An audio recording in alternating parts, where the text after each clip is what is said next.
नमस्कार, स्वागत है आपका हमारी खास पेशकश Q4 अर्निंग्स में। मैं हूं विवेक मित्तल और अगर हम देखें तो काफ़ी कुछ कंपनीज के रिजल्ट्स आ रहे हैं। कुछ में टॉप लाइन ग्रोथ होती है, कहीं पर बॉटम लाइन ग्रोथ होती है और आज हम एक ऐसी ही कंपनी की बात करेंगे जहां पर कि टॉप लाइन में ग्रोथ देखने के लिए मिली लेकिन थोड़ा बॉटम लाइन सॉफ्ट रही। कंपनी का नाम है साहा पॉलीमर और हमारे साथ कंपनी के CEO and whole time director mister Murtaza Ali जुड़ चुके हैं इस कंपनी की हाइलाइट्स के बारे में और Q4 के बारे में विस्तार से चर्चा करने के लिए। मोर्तजा जी नमस्कार sir, thank you very much for precious time. पहले मैं दर्शकों को सर आपके रिजल्ट्स के बारे में थोड़ा सा बता देता हूँ। रेवेन्यूज़ में अगर देखें तो एक अच्छा शार्प जंप देखने के लिए मिला 60% का, लेकिन प्रॉफिट में जो डिक्लाइन था वो 74% का था। मोर्तजा सर, मैं आपकी प्रेजेंटेशन भी पढ़ रहा था, उसमें आपने बताया हुआ है कि जो रॉ मटेरियल के प्राइसेस है, खासतौर से क्रूड ऑयल बेस्ड पॉलीमर, जिनकी कीमतों में वॉलेटिलिटी की वजह से इस बार आपके जो मार्जिन्स हैं उनमें भी 516 बेसिस पॉइंट की गिरावट देखने के लिए मिली है। सर, ये कब तक नॉर्मलाइज होंगी चीज़ें और कब तक आप मार्जिन नॉर्मलाइज एक्सपेक्ट कर रहे हैं? देखिए, इस क्वार्टर से जो हमारे मार्जिन है वो वापस बैक टू नॉर्मल आ जाएंगे। ओके। लास्ट फाइनेंशियल ईयर हमारे लिए काफ़ी चैलेंजिंग रहा इन टर्म्स ऑफ पॉजिटिविटी। अब एक नया जो यूनिट हम लेके आए वो फुली ऑपरेशनल हो गया फ्रॉम फर्स्ट फाइनेंशियल ईयर। और जो बेसिक हमारे इंडस्ट्रियल प्रोडक्ट्स को अपने मार्केट में किया। एक तो रॉ मटेरियल की वॉलेटिलिटी प्लस एक जो रेड सी का जो क्राइसिस हुआ, जो इसकी वजह से ओशन फ्रेट में सडन जंप मिला, इसकी वजह से जो हमारी बॉटम लाइन थी वो अंडर प्रेशर में रही। अब ये काफ़ी हद तक नॉर्मलाइज हो चुका है, तो इस क्वार्टर या इस फाइनेंशियल ईयर से हमको नॉर्मलाइज की तरफ हम आ जाएंगे और वापस बैक टू पुराने रिजल्ट्स पे आ जाएंगे। जी। पर सर, रेड सी क्राइसिस तो अभी भी नॉर्मल नहीं हुआ, तो how how will you manage? क्योंकि हमने देखा कि शिपिंग कॉस्ट काफ़ी बड़ी हैं और कुछ कंपनीज का ये भी कंप्लेंट है कि उनके जो शिपमेंट हैं वो डिले हो रहे हैं। आपके शिपमेंट भी डिले हो रहे हैं क्या? देखिए, शिपमेंट नेचुरली डिले हो रहे हैं और जो टाइम यूरोप का 16 से 20 डेज था, अब वो काफ़ी बढ़कर 35 to 40 डेज हो चुका है। बट नॉर्मलाइज के सिचुएशन में क्या है कि अभी जो कॉन्टेक्ट करते हैं कस्टमर से, जब हम ऑर्डर लेते हैं तो हम एक प्राइस पे करते हैं, ओके। CIF प्राइजेज होती है। तो जब ये सडन क्राइसिस हुआ तो प्राइजेस, हमारा तो कॉन्ट्रैक्ट रेट था ही, but ocean freight has gone up. तो उनके अप होने की वजह से हमारे मार्जिन डायरेक्ट हिट हुआ है। लेकिन अब क्योंकि अब हम जो नए कॉन्ट्रैक्ट ले रहे हैं तो हम नया रिवाइज प्राइस को कंसीडर कर रहे हैं। जब रिवाइज प्राइस को कंसीडर कर रहे हैं तो इसका इम्पैक्ट जो है वो हमारी बुक्स पे अब नहीं आ रहा है। ओके। सर, आपका काफ़ी कुछ एक्सपोर्ट भी होता है, मैं पढ़ रहा था 30 कंट्रीज़ में आप एक्सपोर्ट करते हैं और आपका जो एक्सपोर्ट रेवेन्यू है वो ओवरऑल रेवेन्यू में 68% कंट्रीब्यूट करता है। ये एक पॉजिटिव चीज़ है जब जियोपॉलिटिकल रिस्क इतना बड़ा हुआ हो कि एक कंपनी हेज्ड है इन टर्म्स ऑफ रुपी। अगर हम इसको दूसरी साइड पर देखें तो थोड़ा सा क्राइसिस की वजह से कुछ रेवेन्यू हिट भी होता है क्या?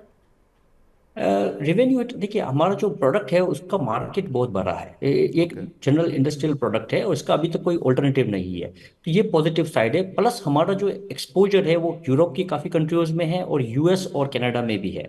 तो इसकी वजह से हमारा जियोपॉलिटिकल रिस्क पे एग्जैक्ट बिजनेस पे इम्पैक्ट नहीं है। बट हाँ, इसकी वजह से क्या है कि मार्केट थोड़ा स्लो डाउन है और मार्जिन पे थोड़ा सा प्राइसिंग प्रेशर है, उसकी वजह से मार्जिन थोड़ा हिट है। बट हमारा जो है 30% के आसपास डोमेस्टिक मार्केट भी है, तो हम इसको मैनेज करके चलते हैं। जहां हमको प्राइसिंग अगर डोमेस्टिक में ज़्यादा लगती है तो वी फोकस ऑन डोमेस्टिक, और जहां हमको एक्सपोर्ट अपॉर्चुनिटीज मिलती है तो वी एक्सपोर्ट आवर प्रोडक्ट। जी।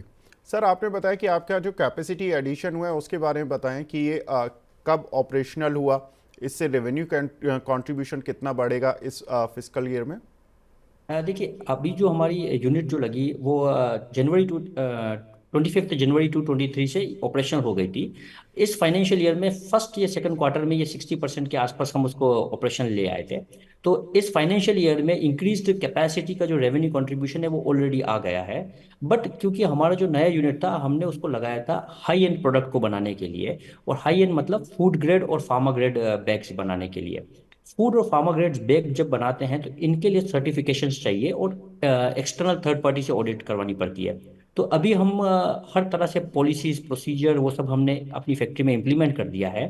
अब हम ऑडिट के लिए प्लानिंग कर रहे हैं। इस फर्स्ट फाइनेंशियल क्वार्टर में हमारी ऑडिट हो जाएगी और जैसे हमको सर्टिफिकेट मिलता है तब हम ये हाई एंड प्रोडक्ट उस फैक्ट्री में बनाने लग जाएंगे। तो नई कैपेसिटी का जो रेवेन्यू कंट्रीब्यूशन है वो तो रिफ्लेक्ट हो चुका है, लेकिन जो हाई एंड प्रोडक्ट है वो अभी तक रिफ्लेक्ट नहीं हुआ है। वो जैसे ही रिफ्लेक्ट होगा तो टॉप लाइन में go up little bit, but इसका इम्पैक्ट आपको बॉटम लाइन में बहुत स्ट्रेट फॉरवर्ड दिखेगा। तो सर जो ये हाई एंड प्रोडक्ट्स हैं इनका कितना बड़ा मार्केट है और इनसे मार्जिन्स को कितना बूस्ट मिलेगा? देखिए, एक नंबर पे कोट करना तो मुश्किल है, लेकिन हाँ, आज की तारीख में जितने भी यूरोप और यूएस मार्केट है, इनमें ये सब फूड ग्रेड्स, जितने भी फूड ग्रेड्स पे हैं, वो स्मॉल बैग से अब माइग्रेट होकर सभी बल्क बैग पैकेजिंग में जा रहे हैं। तो इसका market in terms of quantity और वॉल्यूम बहुत बड़ा है। और प्राइसिंग की देखा जाए तो हमारे इंडस्ट्रियल बैग्स के कंपैरिजन में इसका मार्जिन मच बेटर है। जी सर, आप आईओसी इंडियन ऑयल के भी जो पॉलीमर जो उनका डिवीज़न है, पॉलीमर डिवीज़न, उसके कंसाइनमेंट स्टॉकिस्ट हैं। इस पर्टिकुलर लाइन से आपको कितना रेवेन्यू आता है और किस तरह के मार्जिन्स रहते हैं? देखिए, ये हम डीसीए हैं, तो इसमें हमारा जो होता है वो सिर्फ कमीशन बेस्ड इनकम होता है। हमारा अभी जो वॉल्यूम है वो स्टेबल है, जो लास्ट फाइनेंशियल ईयर में था वही है। और इसकी जो इम्पैक्ट है, ये हमारे बिजनेस का आप कह सकते हैं कि बहुत nominal portion of the major business है। ओके सर, मैं देख रहा था कि आपके R&D में भी दो प्रोडक्ट्स हैं। हर पर्टिकुलर जो भी आप प्रोडक्ट लॉन्च करते हैं उससे कितना एडिशन होता है रेवेन्यू में, और ये जो दो नए प्रोडक्ट्स हैं जो आपके R&D इस समय जिन पर चल रही है, ये कब तक लॉन्च हो जाएंगे? देखिए, हमारे जो इस फाइनेंशियल ईयर में हमने जो दो नए प्रोडक्ट डेवलप किए हैं वो सिल्क फेंस और ग्राउंड कवर, जियो टेक्सटाइल और एग्रीकल्चर प्रोडक्ट्स पे ये यूज आते हैं। इसका हमने प्रोडक्ट बना भी दिया। इसमें जो होता है ना, एक ट्रायल पीरियड जो थोड़ा बड़ा होता है। जब आप प्रोडक्ट बनाते हैं, फर्स्ट स्टेज में हम सैंपल अप्रूवल करवाते हैं। सैंपल अप्रूवल का प्रोसेस हमारा कंप्लीट हो गया, फिर हमने ट्रायल कंटेनर्स करवाते हैं। तो हमारा ट्रायल कंटेनर का ऑर्डर भी अभी चला गया, तो हमारे प्रोडक्ट्स अभी मार्केट में चले गए हैं। अब मार्केट में हमारा एंड यूजर इसको यूज करेगा और उसके जो फीडबैक मिलेंगे, उसके बाद हमारा जो वॉल्यूमेट्रिक, इसका जो मेजर वॉल्यूम है वो हमको रिफ्लेक्ट होगा। तो यस, प्रोडक्ट अप्रूव्ड हो गया, फर्स्ट कंसाइनमेंट चला गया। इसका जैसे ही इम्पैक्ट अब हमको इस फाइनेंशियल ईयर में, जब हमारा वॉल्यूम मिलेगा, तो इसका रियल इम्पैक्ट अब हमको इस फाइनेंशियल ईयर में दिखेगा। जी। और सर, रॉ मटेरियल जो प्राइस हैं आपके, जो पॉलीमर के जो क्रूड ऑयल की वजह से जो बढ़त देखने के लिए मिली, अभी प्राइस क्या चल रहे हैं और Q4 में कितने थे? देखिए, अभी जो प्राइसेस है वो 1100 पर टन के आसपास है। ये प्राइसेस इसी रेंज में थे, लेकिन सेकंड क्वार्टर में, सेकंड या थर्ड क्वार्टर में देखा जाए तो सडन इंक्रीज हुआ था ये। लाइक बिल्कुल। 800 900 पे थे और सडनली थाउजेंड्स पे आ गए। तो वो $100 या $150 का जो जंप होता है ना, क्योंकि हमारा ऑलरेडी कॉन्ट्रेक्चुअल रेट रहता है, अगर 2 महीने 3 महीने का कंसाइनमेंट्स का ऑर्डर बुकिंग पे, तो वो जो है हिट है, वो डायरेक्टली हमारे बॉटम लाइन पे हिट हुआ। जी, तो अभी क्या प्राइस हो गया सर? अभी 1100 आप कह सकते हैं, मोटा मोटी डिलीवर्ड एट द फैक्ट्री, ये प्राइसेस तो वाई वाई बेसिस पर, 1100। तो सर वाई वाई बेसिस पर तो अभी भी प्राइस ऊपर होगा। तो जो इम्पैक्ट होगा वो रॉ मटेरियल प्राइसेस का, वो Q1 में भी मिलेगा क्या? नहीं, तो प्राइसेस अप है, तो अभी हमारी ऑर्डर बुकिंग भी नए प्राइसेस पे हो रही है, तो इसका ओके। इम्पैक्ट हमको नहीं मिलता। यस। ओके। जब एकदम ही वोलेटाइल फ्लक्चुएशन होता है तब उसका इम्पैक्ट बॉटम लाइन पे होता है। जब स्टेगनेंट होता है तब इसका इम्पैक्ट नहीं आता।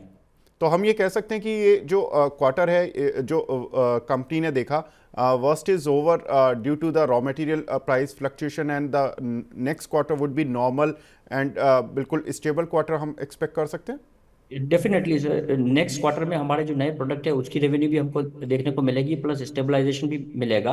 प्लस ये जो ओशन फ्रेट्स के जो इम्पैक्ट हमको लास्ट क्वार्टर में हिट हुआ है, ये भी अब हमको नलीफाई हो जाएगा। तो इस क्वार्टर में we are expecting better result definitely. Okay, and sir पूरे साल के लिए किस तरह की ग्रोथ लेकर चल रहे हैं आप? देखिए, अभी हम एक्सपेक्ट कर रहे हैं कि हमारी जो एडिशनल कैपेसिटी है, जो भी हम 60-70% पे चला रहे हैं, अब उसको हम 100% तक ले आएंगे सेकेंड यूनिट पे। और बिल्कुल। डेफिनेटली, क्योंकि हम हाई एंड प्रोडक्ट पे भी डील कर रहे हैं, तो हमारा सर्टिफिकेशन आ जाएंगे। तो उसके बाद टॉप लाइन पे भी जो हमारी एग्जिस्टिंग कैपेसिटी के, जो टॉप लाइन पे भी उसका इम्पैक्ट आएगा और बॉटम लाइन पे भी इसका इम्पैक्ट आएगा। मतलब sir double digit growth expect कर सकते हैं? देखिए, एक परसेंटेज नंबर देना, क्योंकि बिजनेस हमारा ग्लोबल बिजनेस है, प्लस जियो पोलिटिकल रिस्क से भी अफेक्टेड होता है, और दूसरे एक्सटर्नल फैक्टर्स भी रहते हैं। तो एक नंबर कोट करना would be difficult, but yes, we are very positive about this quarter, because अभी हमारे we are all set with our existing manufacturing unit, और इसके आगे अभी हम देखते हैं। जी। और सर कंपनी की डेट पोजीशन क्या है, बिकॉज IPO में भी आपको पैसा मिला था?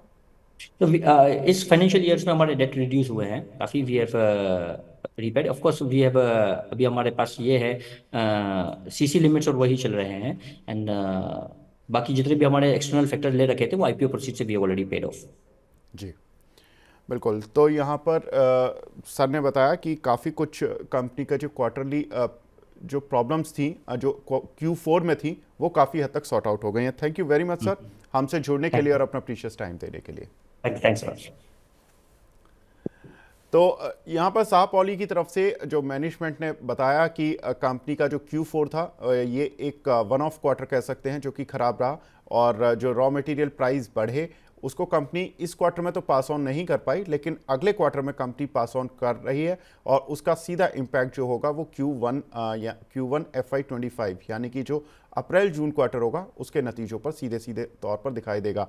साथ ही कंपनी ने यह भी बताया कि जो नए प्रोडक्ट्स कंपनी लॉन्च कर रही है वो हाई मार्जिन प्रोडक्ट है जिनका सीधा फायदा कंपनी को मार्जिन बढ़ते हुए दिखाई देगा। तो दो पॉजिटिव कंपनी के मैनेजमेंट ने बताए हैं अगले क्वार्टर के लिए। तो फिलहाल इस चर्चा को यहीं पर समाप्त करते हैं। नमस्कार।